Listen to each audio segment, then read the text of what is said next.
Hello, everyone, and welcome to Police Off the Cuff, Real Crime Stories. I'm your host, retired NYPD Sergeant Bill Cannon, a 27-year veteran of the NYPD. We keep getting really new information in this case, of course. New revelations continue regarding Ruby Franke and Jodi Hildebrandt. And we all know that they've been sentenced. And what bothers me is that when I hear all these new allegations and all this new information, I question now, knowing this now, because we didn't know all of this then when they got sentenced. They were offered a plea bargain. My question is now, why? Why were they offered a plea bargain? Why were these two horrific human beings offered a plea bargain? It's just baffling to me because they have or had such a strong case against them. But yet they were offered, to me, what could possibly be a very lenient sentence. And of course, they got a consecutive 1 to 15, 4 times. But what does that actually mean when the politics of Utah is taken into consideration? Ruby Franke's estranged husband, Kevin, details how his wife became involved in an extreme religious cult. I think that he was involved in it too. Kevin Franke shared his account of how the YouTuber who's serving 4 to 30 years in prison on multiple child abuse charges got involved in extreme religion. Kevin Franke is shedding more light on the horrific mistreatment of their children. The Washington County District Attorney's Office in Utah released an interview with Kevin Franke following the YouTuber's influencer August 30th arrest on child abuse charges, where she says the mom of 6 got involved in a religious cult. During the conversation with authorities, Kevin explained that Ruby became a member of an organization called Connections after forming a close relationship with her kid's mental health counselor, Jodi Hildebrandt, who was arrested alongside Ruby over child abuse charges. Former clients told NBC News that Connections, which Jodi established as a life coaching service in 2007, was based on principles of the Church of Jesus Christ of Latter-day Saints. My impression at that time was this absolute craziness, Kevin Franke recalled of the business in his interview with authorities. This is a bunch of man-hating women that are just looking for excuses to tear down their husbands. Despite not being into the idea at first, he eventually agreed to 3 months of addiction recovery meetings with other men in the organization after watching people that I respected get up on the stage with microphones and giving testimonials of how great this was and how it changed their lives and their marriage. And while Kevin felt the sessions were helping their marriage get stronger for a time, he said a sudden turn in Jodi's mental state and behavior cast new light on the group. We went down to my house in May of 2021, Kevin said. I'm a smart guy. I'm an engineer, designed and helped build some really big stuff. I'm a college professor. I can't explain some of the stuff that happened while we were there. He went on to recount hearing weird crashes as well as the witnessing plates flying off kitchen shelves by themselves and full speed smashing on the wall.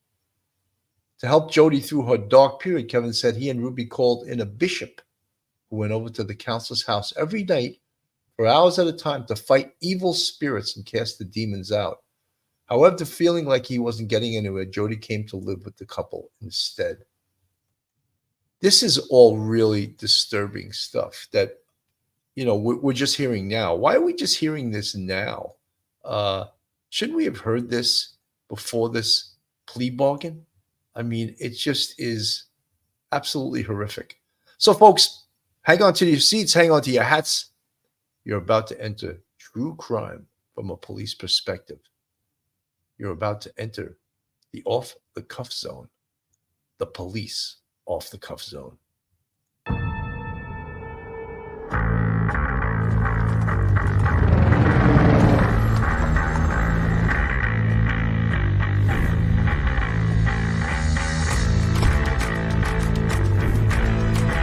There has to be some common sense. Yes, sir. They have the car stopped at 10th and Ranch, Michael by there. We still don't know who pulled the trigger.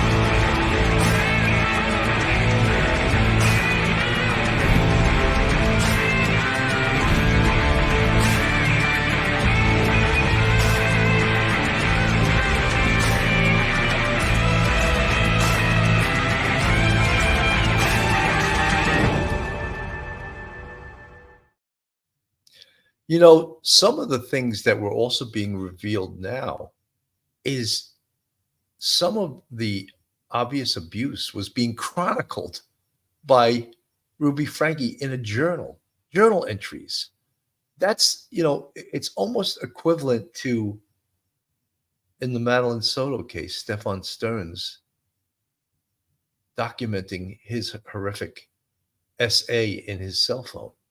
Instead, she actually kept a physical journey of what was going on, including, think of this as evidence, how strong it is as evidence, but yet Ruby Franke and Jodi Hildebrandt were offered a plea. And now when we look at this in retrospect, why were they offered a plea?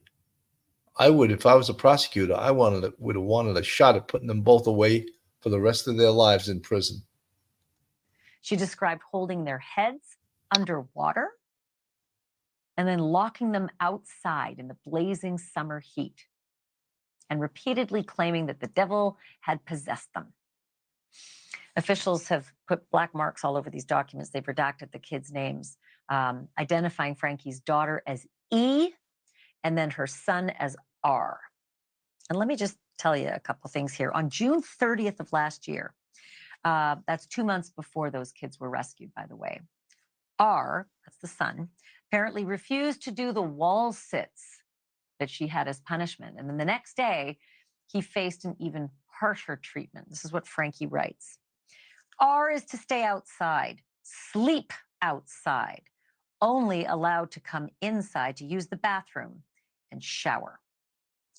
It is a type of punishment that she details again on July 11th. Now it's the midsummer heat, okay? And she writes this. R was told to stand in the sun with his sun hat. He is defiant. No. I tell him a couple more times.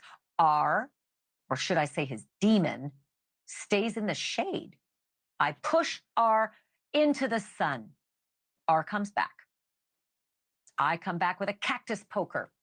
When I poke his back to get in the sun, R doesn't even flinch. I poke him on the neck. He is in a trance and doesn't appear to feel anything. That same day, Ruby Franke's daughter also faces her mother's wrath. Same day, but this time Ruby wrote about her guru and her co-conspirator, Jodi Hildebrandt, while she was writing. So take a listen to this. Big day for evil. E, that's the daughter, she's 9, manipulates me. She won't scream when Jodi is around, but with me, she wails. All night, E screamed, cried, would hit her head on the tile floor. Today, Jodi confronted her. E admits putting on a show for her mother. E says she wants to be pitiful. 3 days later, Ruby reminds her young daughter what would happen if she kept up. I reminded her, E, that if she whined, cried, or squinted her eyes at me, or soured her face, I would be buzzing her hair. If she's gonna act sick, she can look sick. And now we know that is exactly how first responders found that poor little girl. Right there, head shaved and terrified and sitting silently in a closet on the hardwood floor. Thank you for watching. How disturbing is that? I mean, it's almost like, first of all, my whole reason for playing this is that to show the exorbitant amount of evidence they had if they did try this case. So as to why they didn't try the case, that's beyond me, because when some of you were asking in the chat, do you think they didn't try the case because they didn't want to put the children through this? And I think that could be a very, very small reason. But I think the main reason is that what we're not seeing is the politics behind Utah and the Church of the Latter-day Saints. I think their power goes to every segment of their society.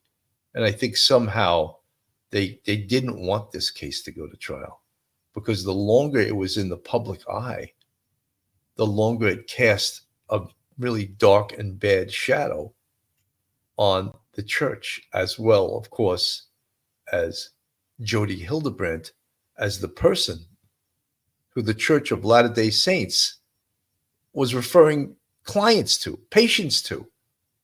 And then you heard that Kevin Franke describing almost like a scene out of the Amityville Horror House, plates flying off the wall and weird noises, almost like this was a house that needed an exorcism. And I'm really suspicious of things like that. When people start claiming things like that, I think there's some mental health issues going on. I really do. I don't buy it. I'm going to show you now the disturbing vault inside Jodi Hildebrandt's home, which the children were put into, and really, really disturbing. Let me show you this. And we saw this somewhat the other day when we saw the police, the body cam video of the police arresting Jodi Hildebrandt, which was totally the best part of this whole case, was seeing her get locked up.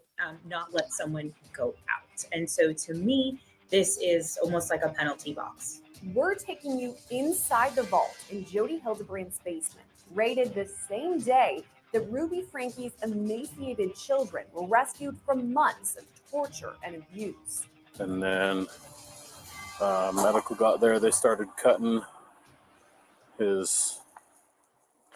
stuff off him, and then you can see like the dark around his ankles, and it you could smell it, the flesh.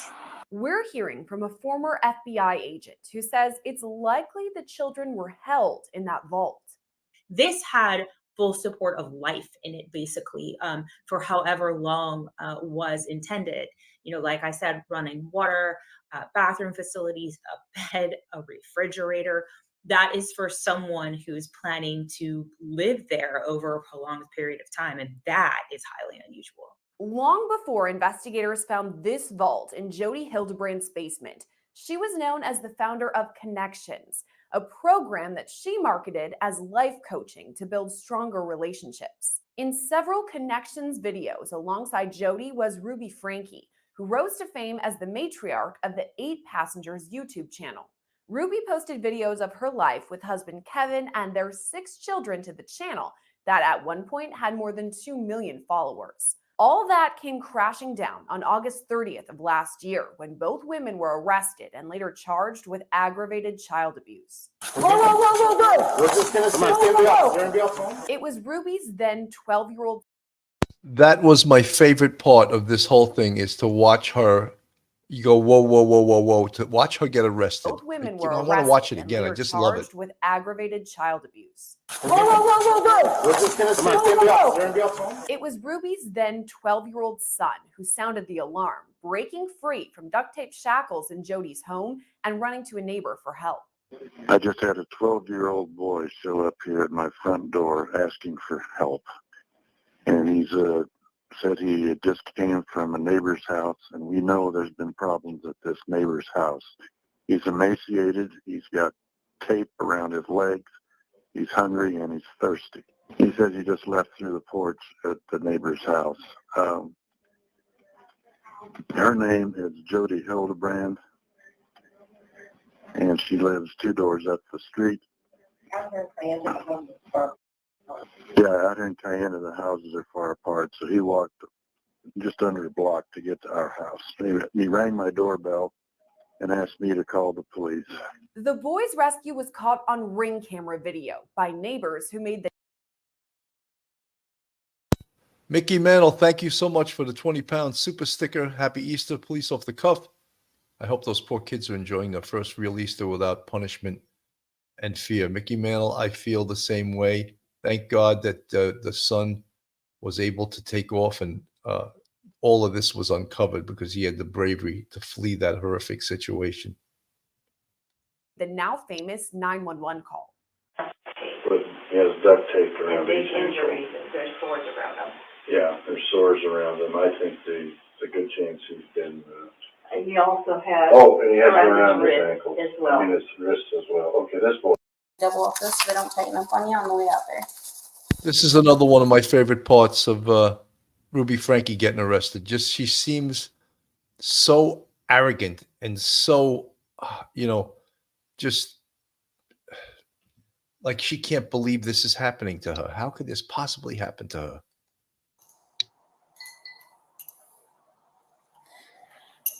Where's your car?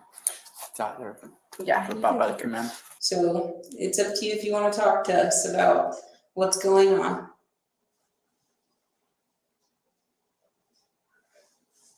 Would you feel more comfortable talking to one of us?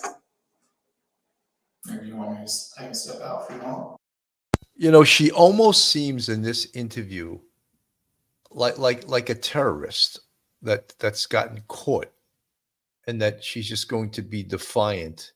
And she, of course, has no obligation to speak to the police or to be interviewed, but she could have just said, I have an attorney and I don't wish to speak with you. But she just sort of sits there like a person in a cult. I think that's the word I was looking for. Or if you feel more comfortable talking to him, I can step out. I'll wait till I have a lawyer. Jodi Hildebrandt is also recorded on body camera video during her police interview, but she's a bit more forthcoming. We just want to get to know you a little. So if you just kind of want to share a little about yourself and what brought you down here. And so I trust my attorney. He said, don't say anything. And I said, I have nothing to hide. And he's like, I know that, but just let me be there with you when we talk. So you guys seem nice people. Yeah. I'm not trying to hide anything. I'm trying to be difficult. This is really, if you knew all the pieces, I think you'd have a lot of empathy for what's going on. Walter says she took note of Jodi Hildebrandt's reaction when first responders raided her home. Then when you look at the house. Jodi, I need you to step out. I have my attorney. That's great. Step out of the house. No, I'm not going to step out of the Step house. out of the house. Step out of the house. Whoa. She's on the phone with her attorney as officers are arriving. So they did have a bit of a heads up. We've also talked about how there wasn't much going on in that vault. I want to explain to people because a lot of people may be bothered by the fact that she answered the door and the police were trying to get her to step outside. One of the reasons they were trying to get her to step outside is because they had neither an arrest warrant nor a search warrant. However, they were there under exigent circumstances. So they have what's called the emergency exception to a search warrant, the emergency exception to an arrest warrant. So that is why they could pull her out of the house the way they did, if necessary, use force, and search the house till the emergency is over. Till they found those children, the emergency still existed. Once they found the children, the emergency was over. So that at that point they would need a search warrant if they continued to search. If there was any reason for the continuation of the search after they found the children, they would then have to get a search warrant. She may have cleaned up a bit in terms of evidence that she thought was glaring. Did she forget about the rope? Did she just not think, to hide evidence in that room? It's just the rope becomes a piece of evidence later, and it's so hard to miss because of where it was found. It's odd to me that she wouldn't have tried to at least hide that. The vault room is largely empty, except for rope that was found in a drawer. The rope proved to be a key piece of evidence, as investigators later determined the children had been bound. So at the time that investigators are finding this, do you think they're connecting the dots, so to speak? In my opinion, yes, because they already know that children are being held against their will, based off of the courageous kiddo that came forward. So they already know that children are being held against their will there, and so I fully think that they expected to see some kind of restraints, and so I don't think that the discovery of the rope was surprising to them. In fact, as awful as it is, it's probably a very key and good piece of evidence for them because we know that it was used on the kids now. Even with few items to log as evidence, Walder says first responders would have taken meticulous notes. No, typically in a situation like that, in a small room, if you're gathering evidence, I mean, you're mapping where that evidence was found, how it was found. You're diagramming all of that. You're listing all of that because you have to enter that into evidence and out of evidence. And so, really, there's actually a lot to be done in a place like that. So, those are the kinds of notes that they're taking. Where did we find this? What are the steps that we took in terms of bagging and tagging this evidence? But that's really what they're doing. To Walder, the purpose of the room seems obvious. What is your hypothesis there? That this was for a doomsday prepper type situation, or it was specifically made for abusing these children? I personally don't think that it was a doomsday prepper kind of situation. If that's the case, then it would have been probably at a different location. And it also probably would have been stocked with much more. Typically, when we see those doomsday type of facilities, they're full of non-perishable foods, water, oxygen supplies, those kinds of things. That's not unusual to see in those. In my opinion, again, just my opinion, this is designed as a form of punishment. There's a safe, door safe on the other side of it. That's designed to keep someone in, not let someone go out. And so to me, this is almost like a penalty box. And according to Walder, the kids were likely held in this so-called penalty box. I definitely think that children were held in there. Someone spent some money in terms of making this room, and I have no doubt that it had been used. My big question to this is, how is any of this a part of a religion or part of trying to make, obviously it was the main purpose was to change someone's behavior. How is this supposed to change someone's behavior for the better? How? That part I do not understand. I don't not understand how treating children like this is going to help them change their behavior for the better. I just do not get that at all.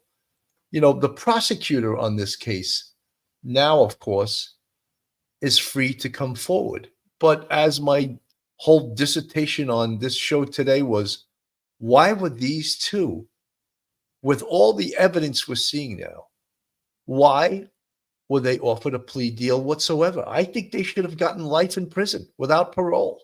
Knowing what I know now, I didn't know all of this a couple of months ago. When they were arrested in August, none of us knew any of this. So what I have to think it's the power and the politics behind this, is that the powers that be want this out of the public eye as fast as possible. They do not want these two. Look, at one time, Ruby Franke had 2 million people watching her 8 Passengers podcast. 2 million. That's a lot of people. You think out of those 2 million, many of them were from Utah? You think out of those 2 million, many of them were congregants of the Church of the Latter-day Saints? The power that she and her husband, Kevin, surely wielded, and he's another guy that I think is totally involved in this, and the fact that he's walking free right now, I don't totally get it. He accepts no responsibility. He reminds me of Alec Baldwin, one of those guys. Accepts no responsibility whatsoever for his actions. And we get back to, there he was months earlier with his attorney filing for divorce.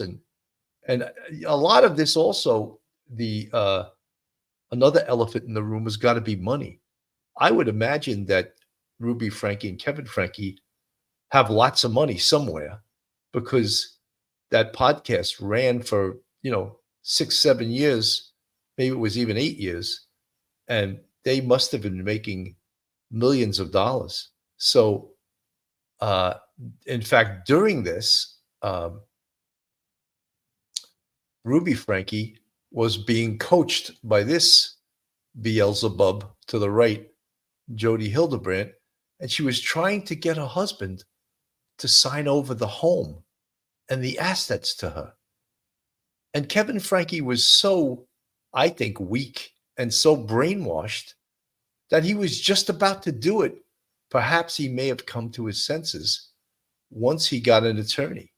And that's when he came to his senses and realized what was going on.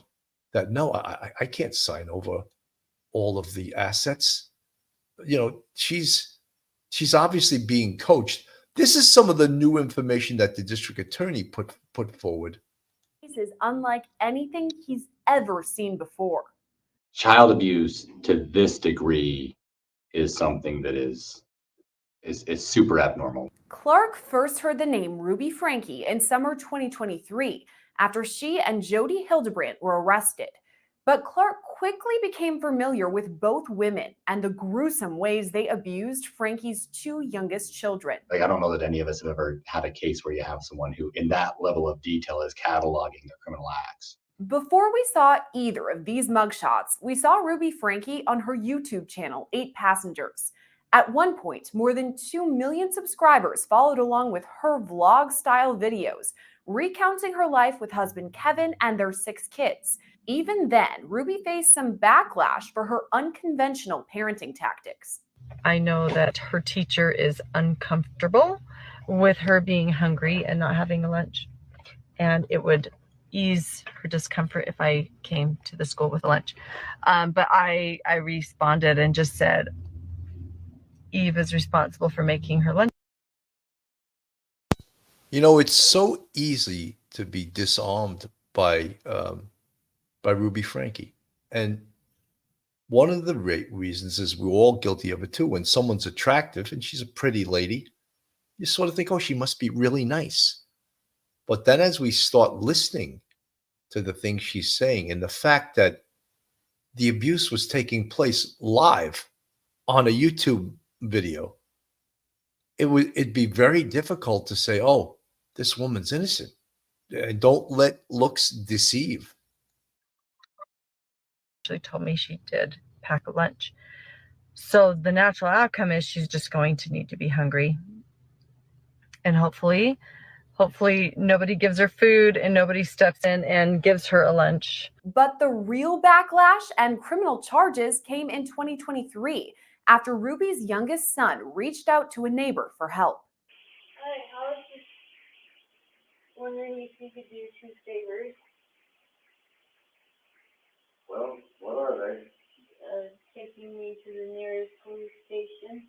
The then 12-year-old broke free from duct tape shackles around his wrists and ankles that investigators later described in great detail.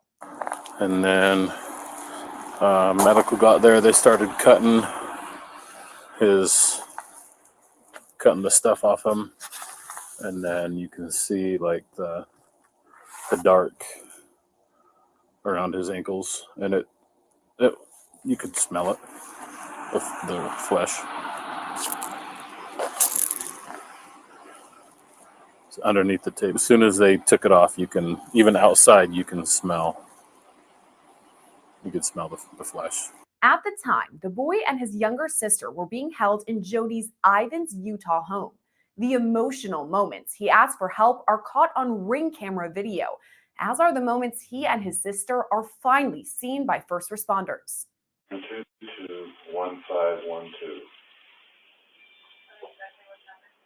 I just had a 12-year-old boy show up here at my front door asking for help. And he's said he just came from a neighbor's house. And he's emaciated. He's got tape around his legs. He's hungry and he's thirsty. Need someone immediately. You come on, my buddy. I'm a police officer. Are you going for the union here? Hey. Hey, I'm Sergeant Tolber. I'm going to just get a few pictures. Are you okay with that? Ruby and Jodi were arrested and eventually charged with 6 counts of aggravated child abuse. Clark says his office wasn't familiar with either women and was shocked with the response the case brought. Had you ever heard of her before that? I hadn't, and nobody who has worked on this case from the law enforcement side was aware of it that I. You know, that's really strange because law enforcement had been to the Ruby Franke's house numerous times on allegations of abuse. And the kids were trained not to let law enforcement in the house. And I had done some shows previously, and I had said, well, if I responded to a home with a report of alleged child abuse, I would break the door down. I would not allow the children to tell me go away, because that's part of the emergency exception to a search warrant is emergency situation, exigency, they may call it. And the police had been to the house numerous times. So the DA, and I'm not saying that he's covering up and not telling the truth, but how is it possible when they have documentation that law enforcement had been to the home numerous times? How is it possible that no one had ever heard about this case? I find that very difficult to believe. I've talked to either. So we were all kind of oblivious that we would get this media storm on this case. Nearly right away, Clark's team at the Washington County Attorney's Office was on the case. So I was hearing about it probably the day after the arrests. Our special victim prosecutor team was working with officers the day of. So they're getting calls, hey, we're working on warrants. We've got a crazy child abuse case. And so our office was involved that first day and having those communications back and forth with Detective Bate. But I wasn't really aware of it until the next day as we're talking about, what's going on, how are we going to handle this? And almost right away, the case stood out. We cover child abuse cases, right? Like, unfortunately, child abuse is something that happens in all the communities in our country. And it's something we should always be speaking out against and trying to stop, right? In our office's institutional memory, we can only think of one case that is comparable to this. And that's with, 15 prosecutors, collective experience. Right? So immediately this case didn't feel normal on the, whoa, this is an awful case perspective. And for better or for worse, this case was also felt different to all the people doing the investigative work, because statistically, crime occurs and is reported more often in low-income communities, right? It's not that often that you have, a $2 or $3 million home in a like super secluded subdivision where you're having like you don't get domestic violence calls to that community very often, right? So, guys, a lot of you were saying that,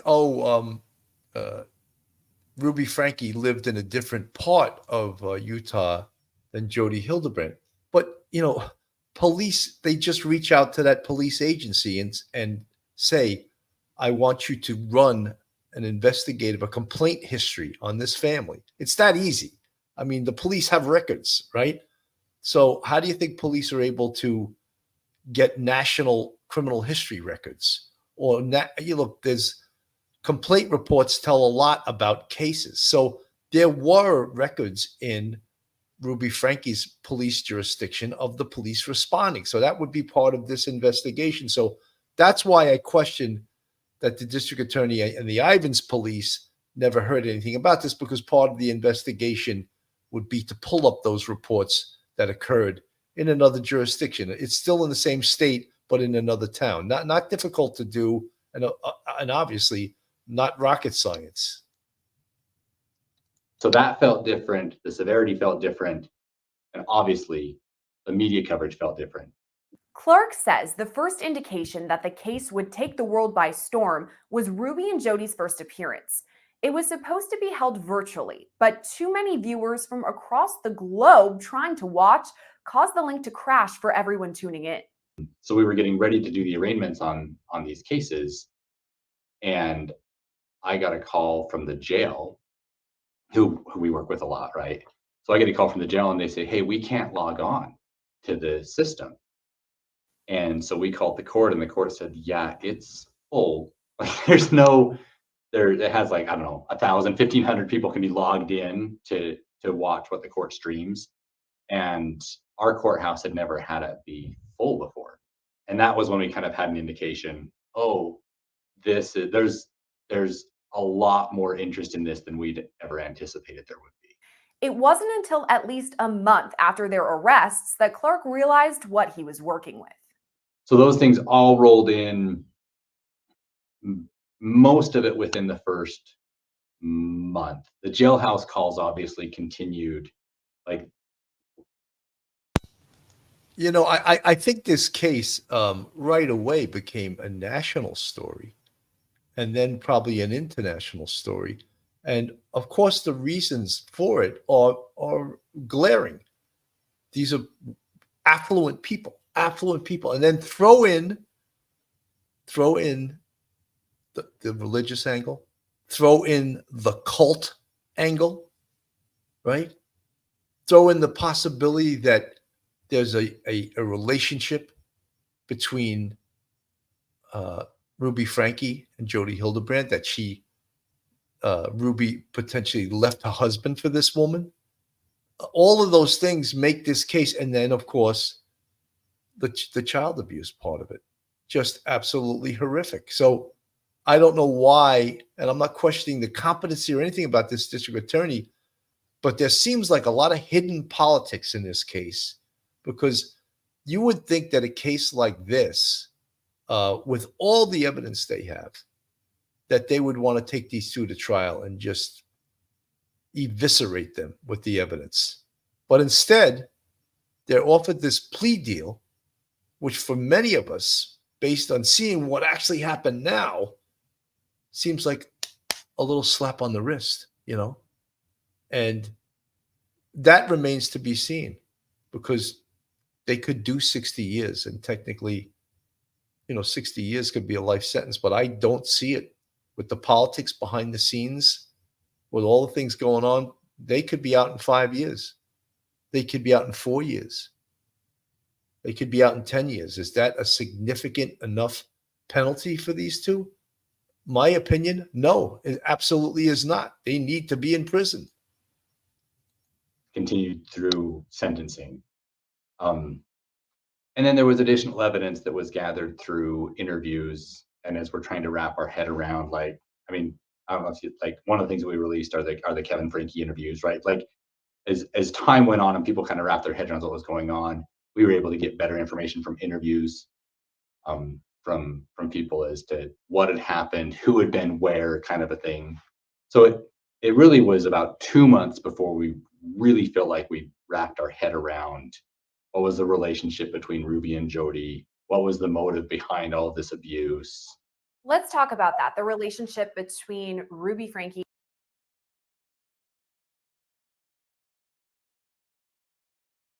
Very interesting, right? And I just wanted to mention a couple of the comments in the chat.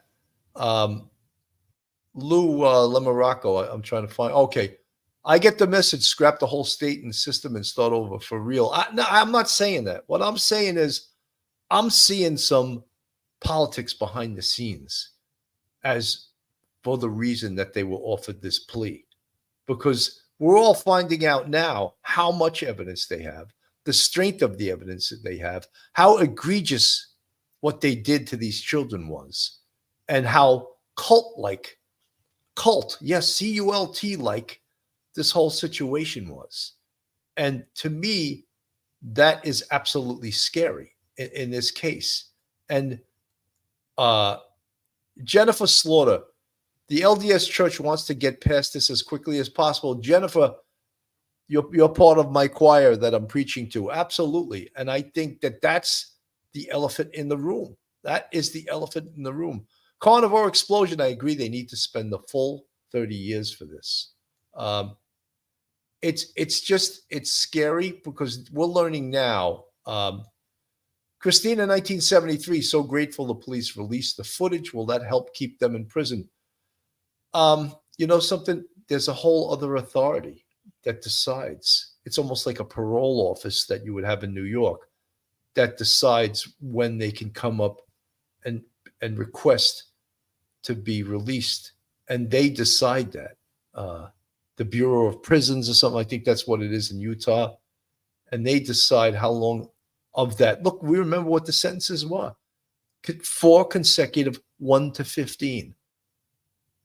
What does that mean? What does that mean? We see all the time in this country cop killers being paroled in New York State all the time. And it drives me out of my mind because this person who killed a cop was sentenced to life in prison and allegedly without parole.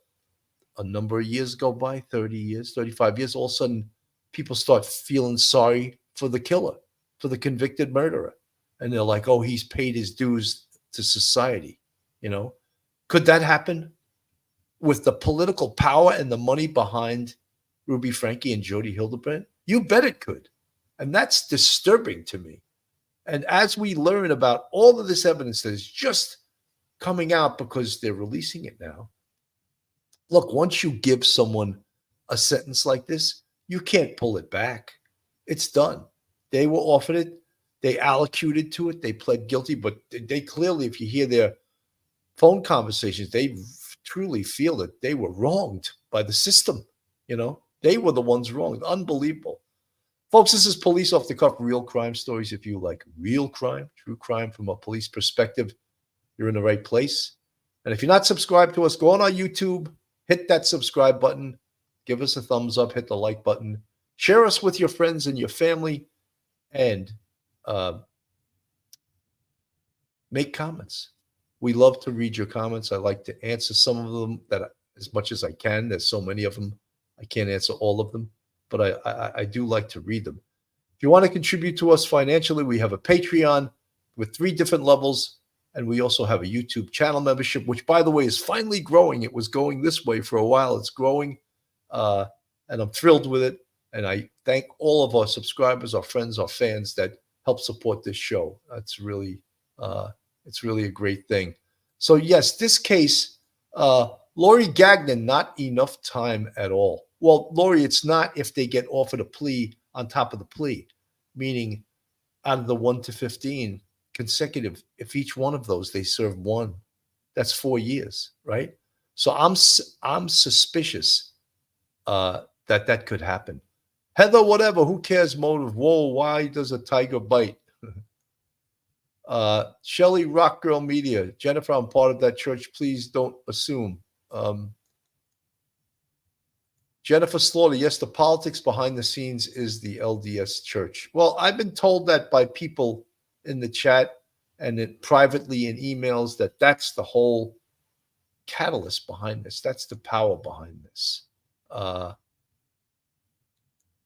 Ava Geller in Utah, 30 years max. So if they do 30 years out of that 60, potential 60, that would be more than I'm expecting. I really think that they could do a hell of a lot less than that. Design Rhythm, they should have been charged attempted murder if they really cared. Well, there's a lot of politics behind this. Let me go back to the district attorney and hear a little bit more what he has to say. And Jodi Hildebrandt. And you've been very close to the case, and your team has been covering it for months and going deep into the investigation. How would you describe their relationship? I describe, in my mind, I see Ruby as a religious alkalite, like a blind follower of Jodi. And I don't think, like initially we were like, what is this relationship? Is there more there than a business or a friendship? I don't think there was, right? I think that this is 2 people where Jodi is saying, hey, I had a dream last night from God, and this is what we need to do today, or this is what we need to do we need to move, we need to discipline these kids, whatever it is. And Ruby was to a point in her life that she had separated herself from her husband, her extended family, her adult children. Like she was just completely isolated. And so it was her minor children, and Jodi were basically her contacts. And so that's kind of how I see that relationship having, and I fully believe like that's how that relationship worked, is Ruby was just waiting for Jodi to tell her what Jodi was thinking or feeling on any given day, and then willing to go forward and do that. With that in mind, what do you think was Jodi's motivation then in instructing Ruby to do these terrible things? That one is harder. Like because we deal with cases where we've had like people do awful things in the name of religion, right? And so you can kind of see like the followers. But when you have the ringleader who is just making stuff up to get people to like, I don't know if it's a power trip. I don't know if it's like narcissistic personality disorder. I don't know what it was that would lead Jodi to think that. I mean, one of the things that Jodi really wanted to do was to buy a ranch property in Arizona and move these kids out to the middle of nowhere so that they could discipline them further. Like, I just can't wrap my head around any motive or rational thought. Why is he looking at a motive or rational thought to this? Why is he looking at that? Once you cross the line to criminal behavior, you're a criminal, all right? Why are you trying to look into their motive? You should have prosecuted them and not offered them a deal, I'm amazed by this in a way, like all of a sudden they're concerned with, I can't rationalize why. And obviously there's some mental health issues here too. This design rhythm, I love that comment. This guy should be arranging flowers, not prosecuting. I love that. That's so true. Lori Gagnon, Ruby was driven. Yeah, Lori, I see some mental health issues there. Like, why was she torturing her kids? Why? What was the point? AKA Ginny, Carnivore Expulsion. How can anyone look into Ruby in her past leading up to all this, read her journal, and think she was just brainwashed? Makes me mad hearing that, honestly. AKA Ginny, I'm seeing many things here. I'm seeing some brainwashing, some mind control, but I'm also seeing someone that had a criminal motive. Like, how do you do this, first of all, to your own children? And when you think of what was the goal here, the goal was to change someone's behavior.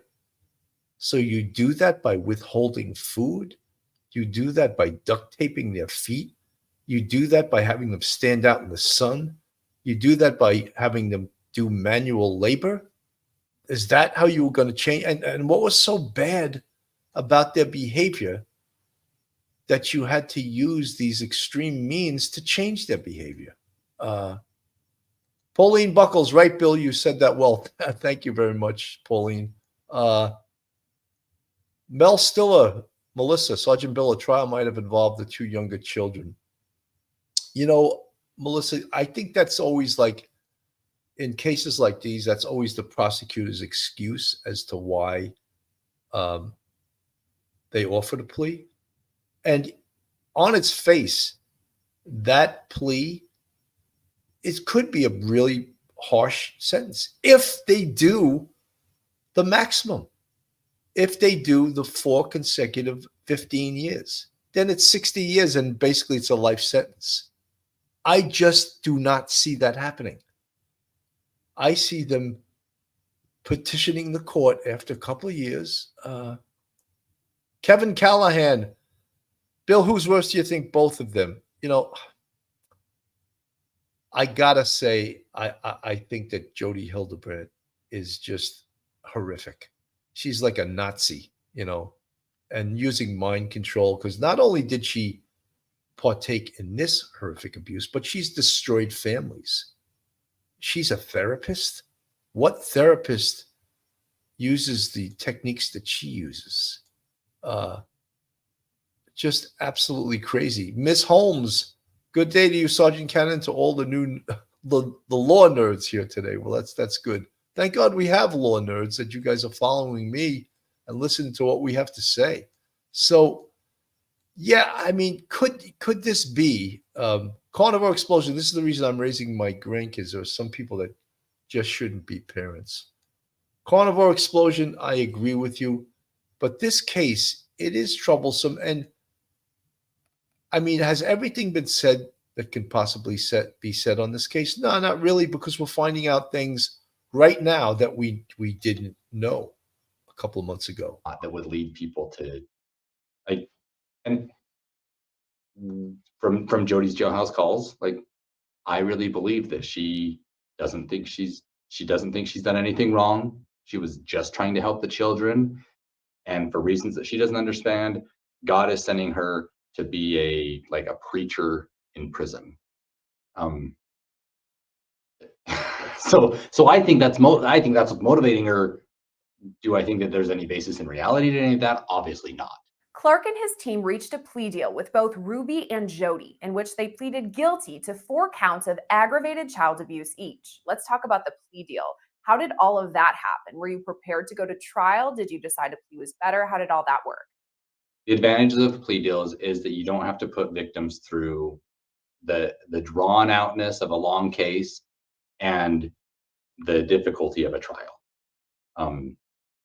and testifying and working through all of those things. So generally speaking, there are benefits to plea deals in victim work, as long as you're still getting justice. In this case, Utah law puts a lid on the high end of how much time they could do in prison is 30 years. Wow, I didn't know that. I didn't know that. So now, there you go. That's not a 60-year sentence. That's a maximum 30-year sentence. So they'll be definitely out walking the streets one day, and probably a hell of a lot less than 30, right?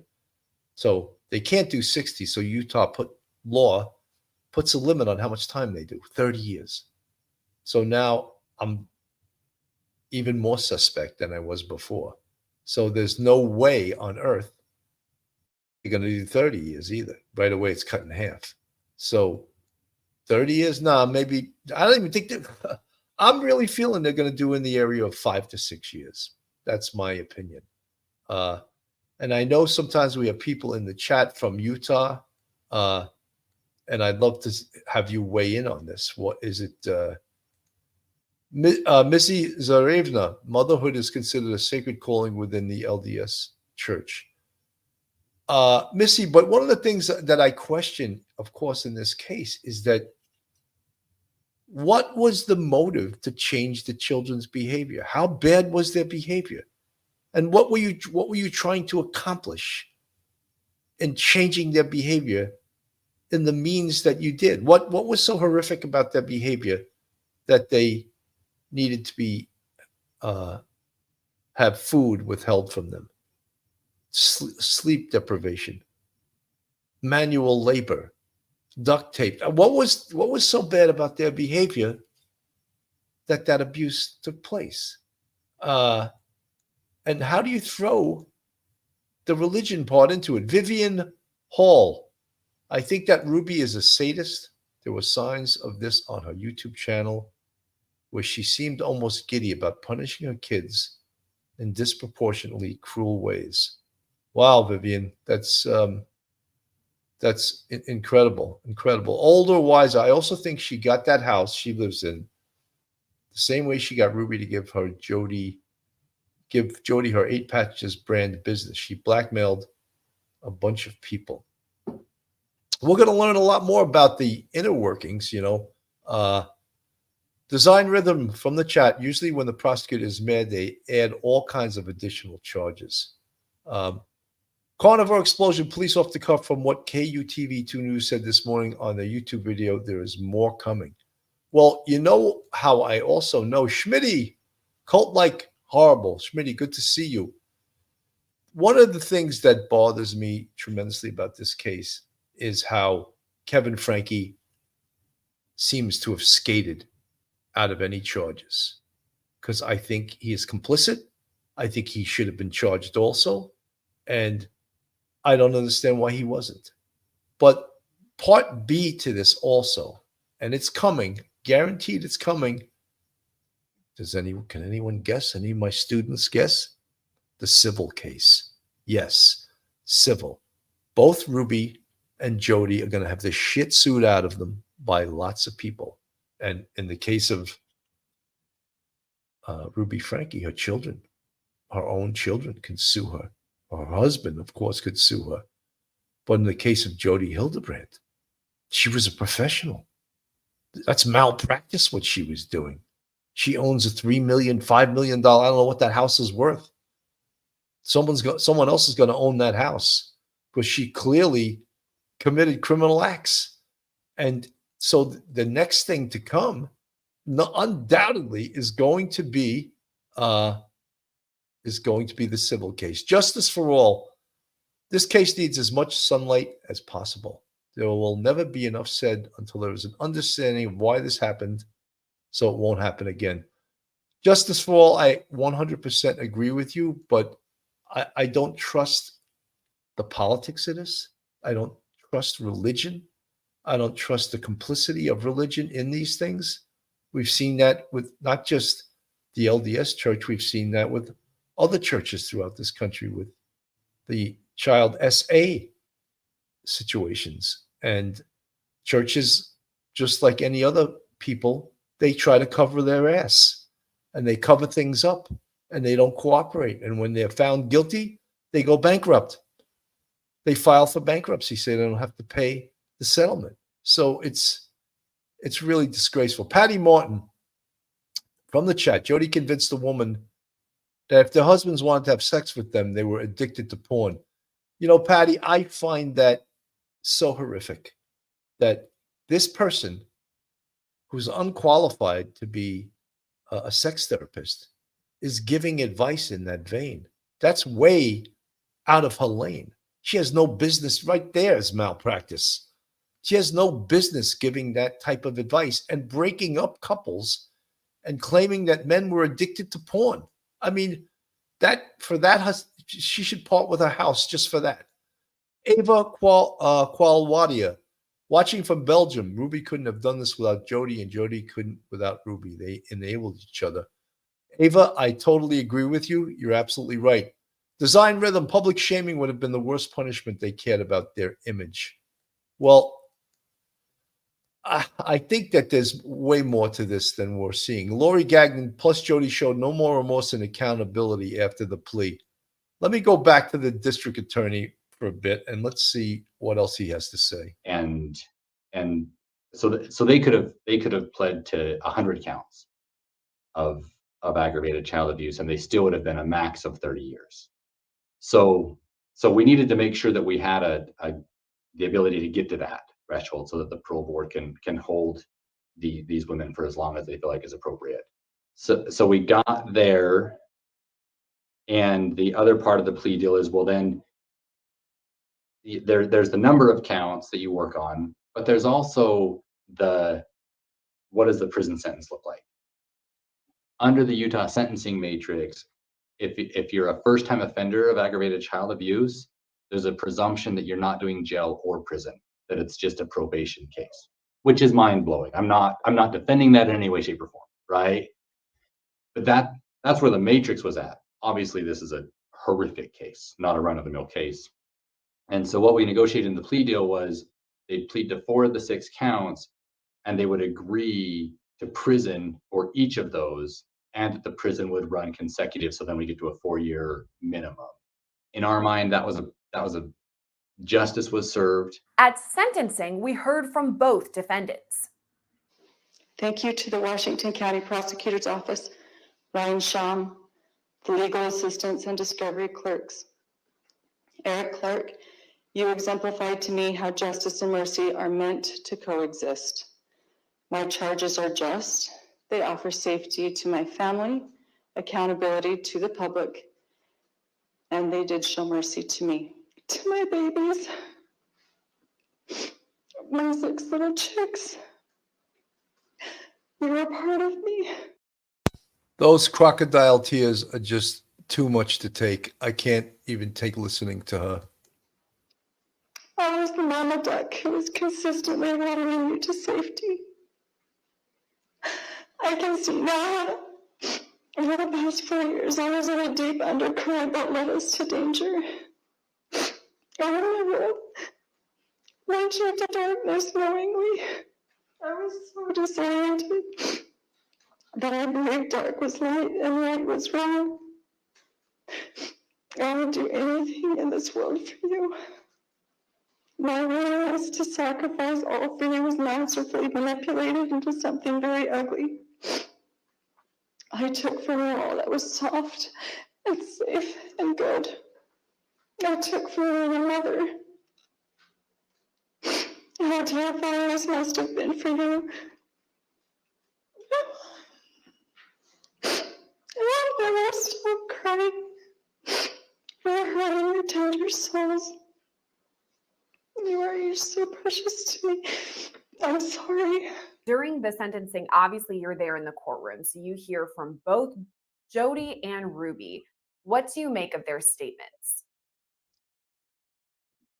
Ruby's surprised me, and I didn't expect that because we've been hearing her jailhouse calls, right? So the things that she said, I believe that to a significant degree that was all heartfelt, right? Like I think that she really does feel awful and realize that what she was doing was horrific. We've never had a sentencing like that where someone's gone through and thanked all of the different government actors. And so I was just in there feeling surprised, right? I was like, oh, this is different, you know, and we're all trying to have poker faces because it's a big media story. And so we expected Ruby to be very remorseful. And I think that what we got was more than what we expected and probably longer than what we expected. I sincerely love these children. I desire for them to heal physically and emotionally. One of the reasons I did not go to trial is that I did not want them to emotionally relive the experience which would have been detrimental to them. My hope and prayer is that they will heal and move forward to have beautiful lives. I am willing to submit to what the state feels would be an appropriate amount of time served to make retribution as an outcome. With Jodi, we could have had an office pool as to how many words we thought she was going to say, you know, because she still wasn't admitting she'd done anything wrong. And we didn't think that she would. Like, I don't know that she ever will. And so what do you say in sentencing if you're not willing to really admit to stuff? So we were curious what Jodi was going to say. And then I think everybody, like we felt the same emotions everybody else felt. When you don't admit guilt and you say you love the kids and wish them the best, like it just kind of makes you want to vomit in your mouth, right? Clark himself spoke at sentencing and made a stark comparison about the Franke children's abuse. The state respectfully requests that the court sentence Ms. Franke to consecutive prison terms for each of the 4 counts of aggravated child abuse. This sentence was agreed to by Ms. Franke in her plea agreement and is also recommended by adult probation and parole. She committed horrible acts of child abuse.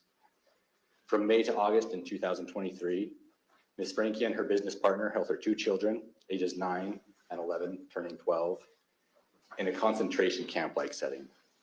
The children were regularly denied food, water, beds to sleep in, and virtually all forms of entertainment. They were isolated from others and were hidden when people came to visit the house where the children and the defendants were staying.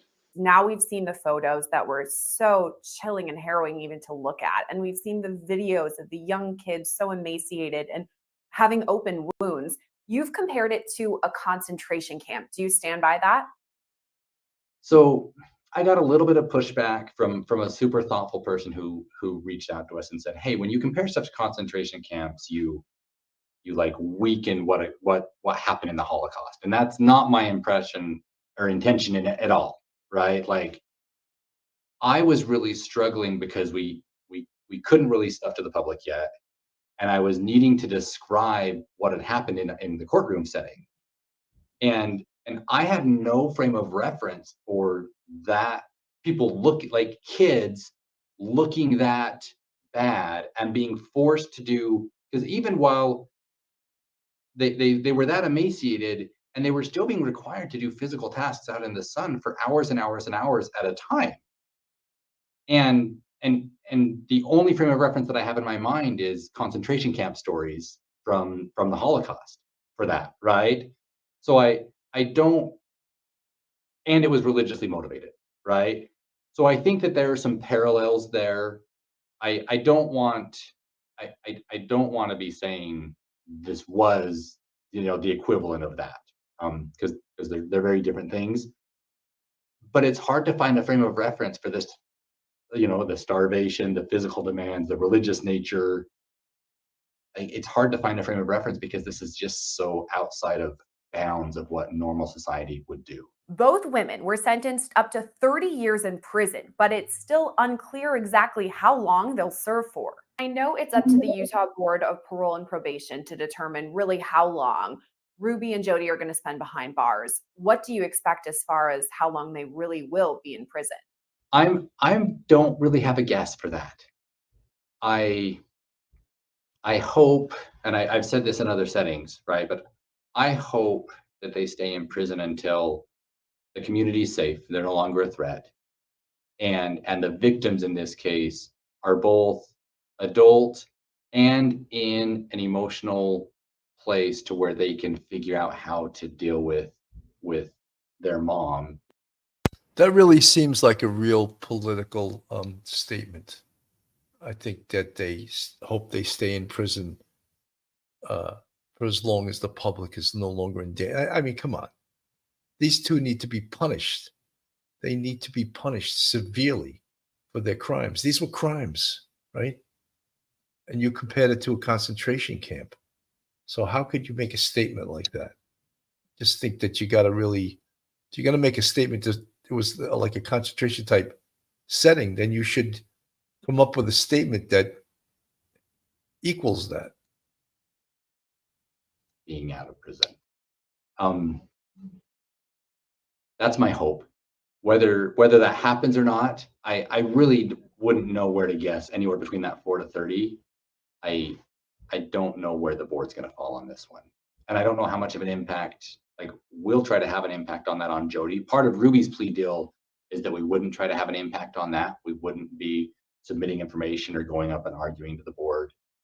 With Jodi, we will be submitting information. We may be going up and arguing to the board if we want to see clear evidence that she's not going to come out and try to gather more followers and convince them to do, not obviously the horrific abuse, but just telling people to isolate, telling people to follow her without question. We don't need that in our community. I don't know. I think that DA seems tremendously weak to me. He's very political in the way he addresses things. Did you see part of Ruby Franke's deal was that the prosecutor can't go to the parole board and try to keep her in with new information they have, but they don't have the same deal. They don't have the same deal with Jodi Hildebrandt. So obviously the prosecutor took the position that Jodi Hildebrandt was much worse than Ruby Franke. So interesting though. I mean, so someone gets a sentence 4 consecutive 1 to 15, but you're not allowed to go and argue before the parole board when they're up for parole to keep them in. Maybe you have new information. Maybe you have information of how horrifically this affected the children. So that is a sign right there that this is a political bullshit sentence. Folks, if you're looking for a great attorney in the New York metropolitan area, then Joe Murray is your man. Joe's a retired NYPD police officer, and a fantastic defense attorney. You can get a hold of Joe on his cell phone at 718-514-3855.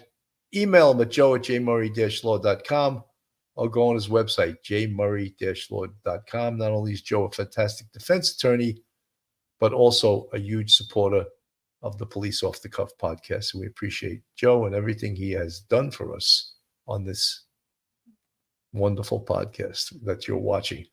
I wanted to play this about Kevin Franke because I always put in my 2 cents how I think that he's involved in this and that he should have been sentenced. And this is some of the rules he was subject to by Jodi Hildebrandt. Details emerge about life with disgraced YouTuber Ruby Franke. The Washington County Attorney's Office in Utah has released an interview with Kevin Franke, the influencer's estranged husband, conducted after her arrest on child abuse charges in August. While speaking to authorities, Kevin tells how Ruby expected him to behave while the pair, then separated, were living under the same roof. He says it was during this time that Ruby's business partner, Jodi Hildebrandt, who was also arrested for child abuse, had moved in with them. He alleges there were all these rules now placed on me, like I can leave when I want, but I couldn't come back until Ruby gave me permission, adding I couldn't come into the kitchen to eat until Ruby gave me permission,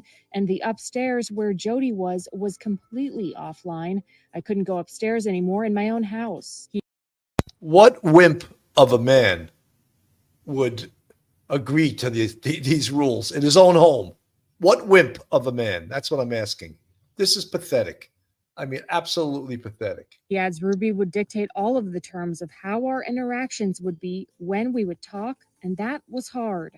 E! News has previously reached out to Kevin, Ruby, and Jodi's lawyers for comment regarding his interview, but has not yet heard back. In the same interview, Kevin also shared how Ruby, with whom he shares 6 kids, first became involved in what he described as a religious cult named Connections, which Jodi established as a life coaching service in 2007. According to NBC News, Connections was based on principles of the Church of Jesus Christ of Latter-day Saints. When Jodi subsequently moved in with their family in 2021, Kevin remembers Jodi and Ruby started sleeping in the same bed. He said Ruby started having, quote, trances where she, quote, believed that she was going to heaven and seeing God and Jesus and talking with them. Eventually, Kevin decided he wanted to move on with life, and he and Ruby got an in-home separation before he filed for divorce this past December. His lawyer said in a September interview that the pair had been living apart for more than a year before Ruby's August arrest. Ruby and Jodi were ultimately arrested after Ruby's 12-year-old son sought help from a neighbor, leading authorities to find his 10-year-old sister at Ruby's home. According to a case summary from the Washington County Attorney's Office, both children were emaciated and in need of care upon their discovery. In December, both Ruby and Jodi pleaded guilty to 4 counts of child abuse as part of a plea deal,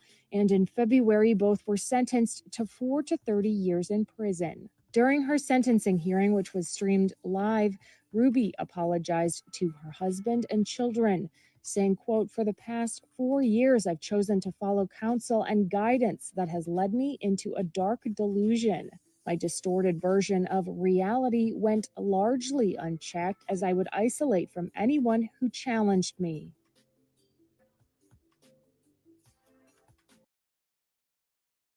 Very scary. Very scary. With that, I want to ask everyone a question. If you believe that Kevin Franke is complicit in this case and should also have been arrested, put a 1 in the chat. Put a 1. If you think that Kevin Franke was just a victim of Jodi Hildebrandt and he has no culpability in regards to this, put a 2 in the chat. I just want to get an idea of who buys some of this nonsense. Well, I don't want to prejudice your vote, but it's just incredible to me that, you know, he's skating free out there. And, you know, he's going to be the one that's probably going to file the biggest civil suit against against his wife, probably, and Jodi Hildebrandt, because they're in jail, they're in prison, and they got convicted of these horrific crimes. And now Jodi Hildebrandt has the deep pockets. Let's take her money from her too. So if she ever does get out,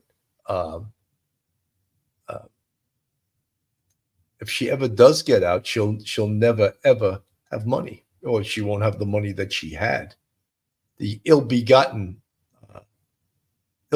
funds that she was able to acquire over the years through her horrific counseling that she was doing. I just want to play a little bit of this. This is the judge talking to Jodi Hildebrandt right at the sentencing.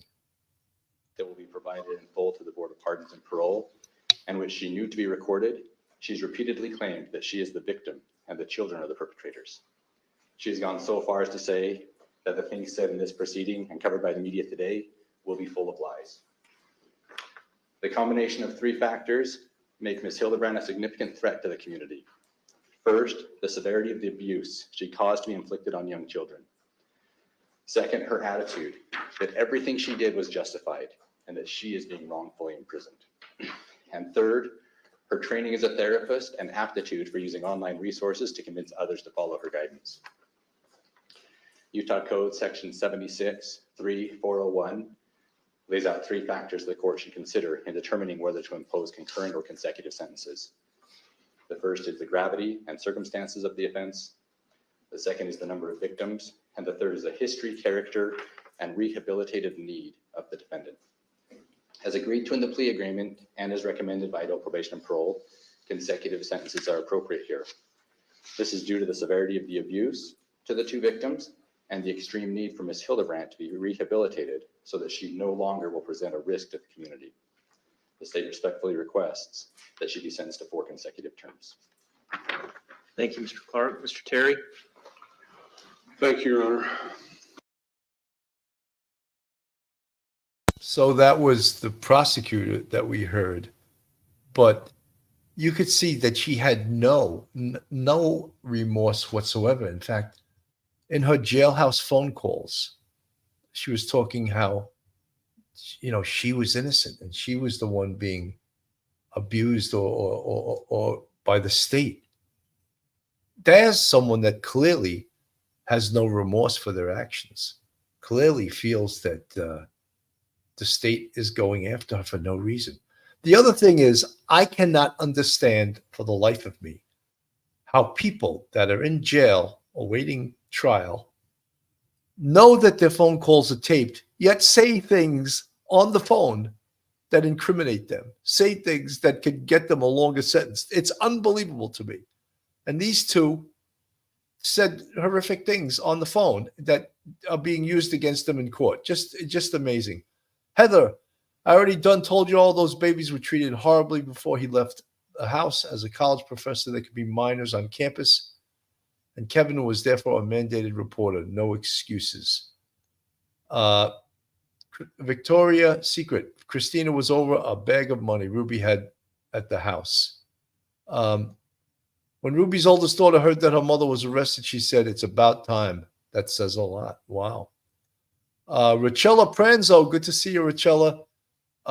Just Joe, hello, and I Googled your question and found this. Former family YouTuber Ruby Franke and her business partner, Jodi Hildebrandt, were transferred to the Utah State Correctional Facility. So they're in a state prison right now. Never, no matter what state you're in, it's never a picnic.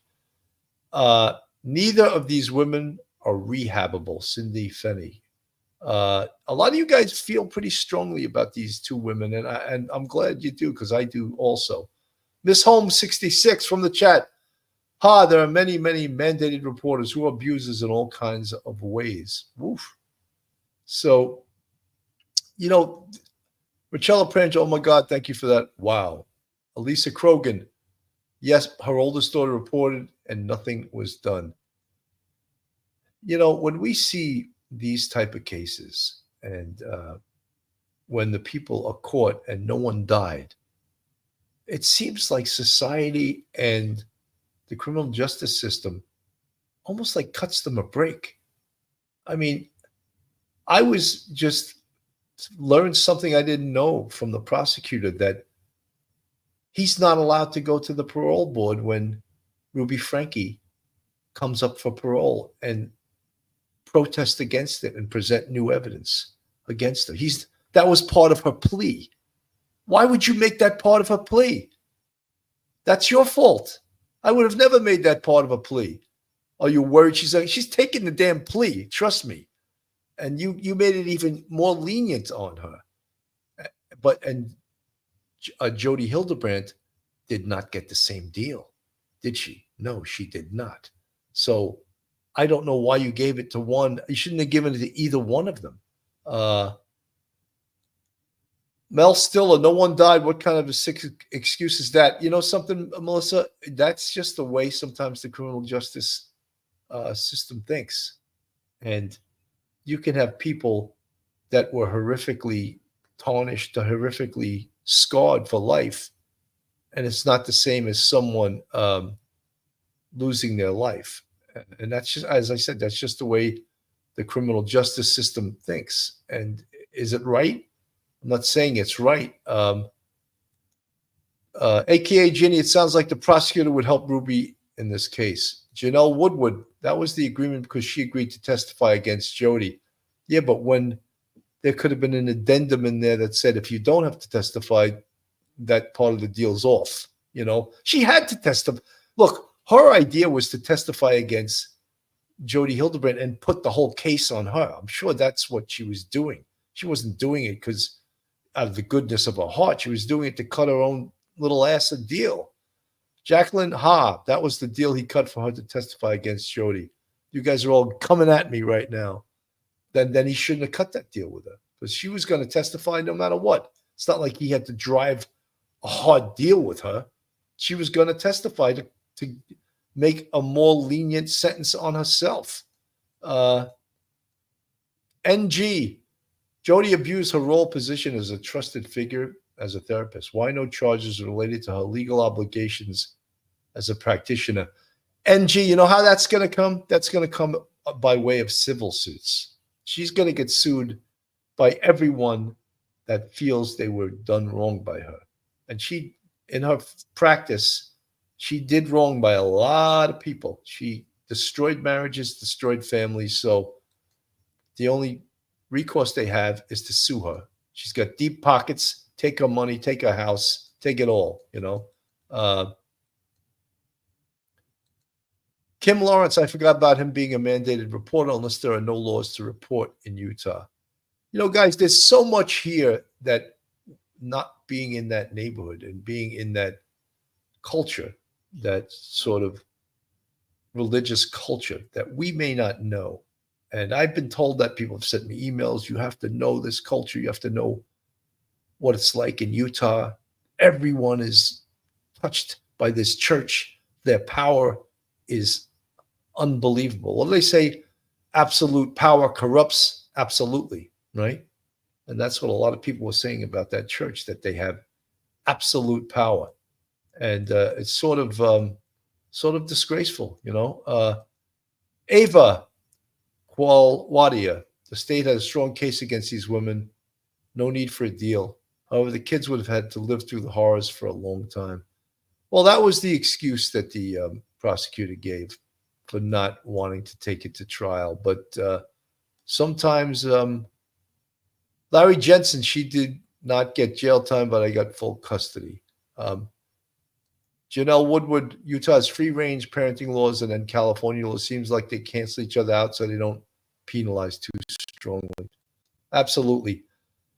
So, guys, that's the show for today. Thank you so much for tuning in early in the afternoon. I thought there was some really new information on this case that we hadn't heard before. There were some things that the prosecutor said that I hadn't heard before.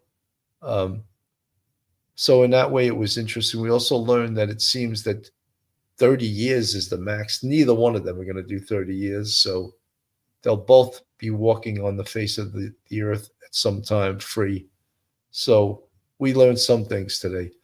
Folks, thank you for tuning in. I'm Bill Cannon from Police Off the Cuff. And again, if you're not subscribed, hit that subscribe button. Have a great day, everyone, and God bless. Whatever soul just ain't enough.